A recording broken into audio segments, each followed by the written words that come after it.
Pictographs. Pictographs are much rarer than petroglyphs in the DR. Of the 311 caves with rock art cited by the government, 36, or 1 in every 8.6 decorated caves, have pictographs. In my database, about 1 in 3 decorated caves have paintings, but my sampling is even more biased toward painted caves. My first year doing this, I only visited caves that I knew that were known to have pictographs. Oya de Sanabi has hundreds of pictographs and was recently the subject of gigapan photography by Robert Mark, which can be seen at the website below. The large black figure to our left, which we suspect represents a dog. Taíno had dogs, although there were a few other species of mammals living on the island at the time, particularly large mammals. Measures about 1 meter nose to tail, to give you an idea of the scale of a map of Oya de Sanabi done by Gilbert, showing the location of the rock art. One of the unfortunately broken narratives in Panay relates a story whose ingredients include a dead child of a god whose bones are stored in a large gourd, quadruplet brothers, and a shaman snorting drugs through a long tube. The tale ends with the shaman spitting some of the drug onto the back of one of the brothers, which then swells up, his back swells up, and when the others cut him open to save his life, a live turtle comes out. This panel seems to illustrate some of these events. La Cueva de las Maravillas is the most well-known cave in the DR, particularly since it was equipped with walkways, stairs, fountains, and an elevator, and opened to the public in 2003.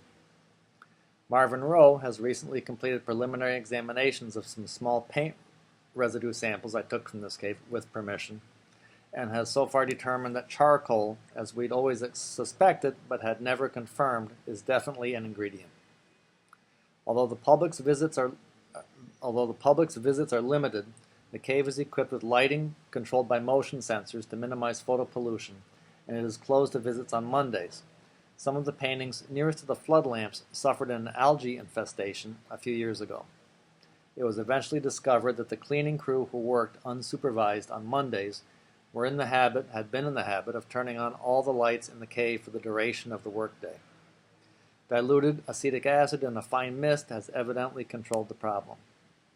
You can see the pale cast of the algae plague can be seen in the photo just above, and the restored mural can be seen top left. Map of the Cueva de las Maravillas. This small shelter, which only seats about 4 people at a time, is full of red pigmented paintings. The pigment is presumably derived from the hematite-rich bauxite found in the area. We have not examined this yet microscopically. Most of the motifs in this cave are geometrical and apparently non-figurative. Small round protuberances and cavities have been encircled. See the 2 dark arrows. Wish I was there and had a laser to show you. A close-up photograph of the red paint residue. Sistema del Peñón.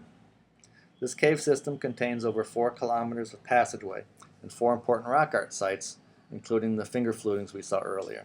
That is Alain Gilbert, providing a sense of scale for this photo, and he's the one who rediscovered the cave about 5 years ago. There are 2 colors of marks found in this panel, which would seem to indicate 2 different substances used as pigment, or maybe obviously indicate. Most of the figures are done in brown pigment, which is the same color as the bat guano underfoot, but there are some black markings as well. Nearly all of the black marks measure 1 centimeter or less in width and appear to have been drawn as opposed to painted, perhaps drawn with a charred stick. The brown paint residue is generally thick in this cave, up to an estimated 4 millimeters, and is now dry and cracked. Because of its thickness, it must have been applied as a paste.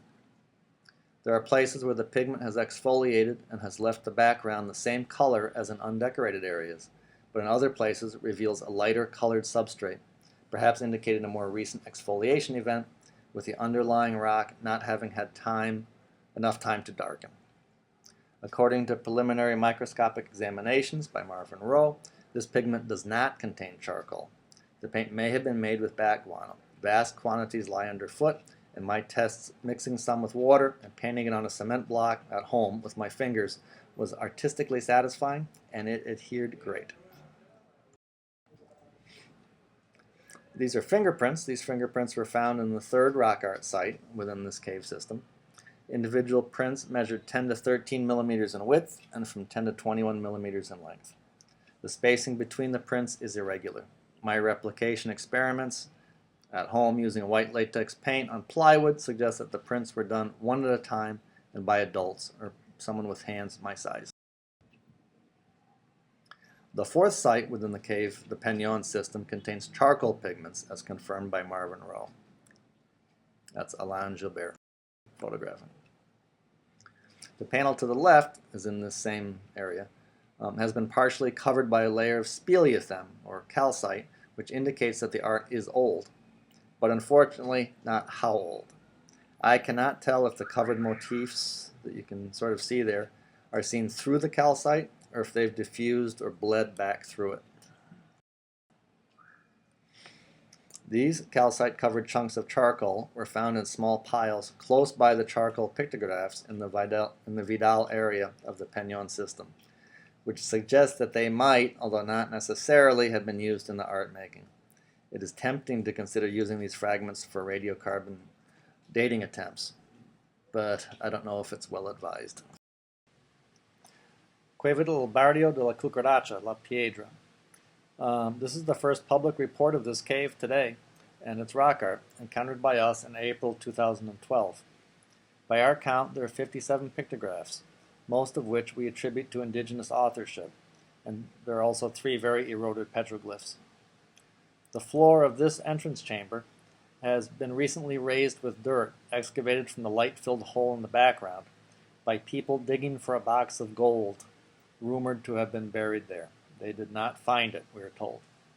The pictographs are unusual in that most have been placed on formations where one would typically expect to see petroglyphs here, and all are in at least partly lighted areas, again a circumstance more common to petroglyphs than pictographs here in Hispaniola. Here are more paintings from the same cave, which are in protected, although well-lighted shelters. The paint is very black and was applied very wet, as can be seen by the dripping arms and legs of the 2 anthropomorphs to the far right of the lower photograph. The paint residue at times has a sheen not observed in other sites, which would have been suspect were it not for the so clearly Taíno-themed motifs. Here are some details from the Cueva del Barrio de la Cucaracha.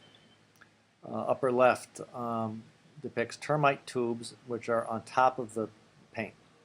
What appears to be a drop of paint on top of one of the tubes in the lower part of the photographs is actually paint seen through a hole in the termite tube. Next to the right, we have paint that's got the sheen that's not granular in the one spot in the center. I don't know why. Upper right, you see damage from a water leak from above, a natural leak in the cave. Lower left, there's a pictograph partially covered by a calcite deposit on top of the paint, again, I believe, indicating some degree of antiquity.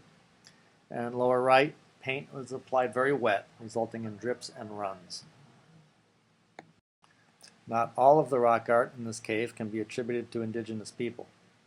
This shelter, which is part of the Cucaracha cave, contains pictographs of apparently Christian themes. To the left, looks like the devil, a horned biped. To the right, lower right, the Virgin Altagracia, who is the patron saint of the Dominican Republic, and that's a typical depiction of her. In this nearly last slide are some examples of some repeated design elements found in various parts of the country, sometimes hundreds of kilometers apart. The 3 photos above each show anthropomorphs with some kind of posterior appendage. And the 2 photos below, to the left, show a rough circle bisected by a stick-figured torso in each case. Last points. There are more than 400 known rock art sites in the DR, but there is no single database that represents them all. Most databases do not locate the sites precisely enough to ever easily re-find them. Many articles and publications have been written and published, but almost none are available in print and are rarely found in libraries or in digital online versions. Many published in non-juried, non-peer-reviewed journals contain significant errors. A little ethnography exists, but may not be reliable. The culture of these indigenous peoples was eradicated less than 50 years after contact with Europeans. There is rock art iconography that seems to represent some of the known mythology.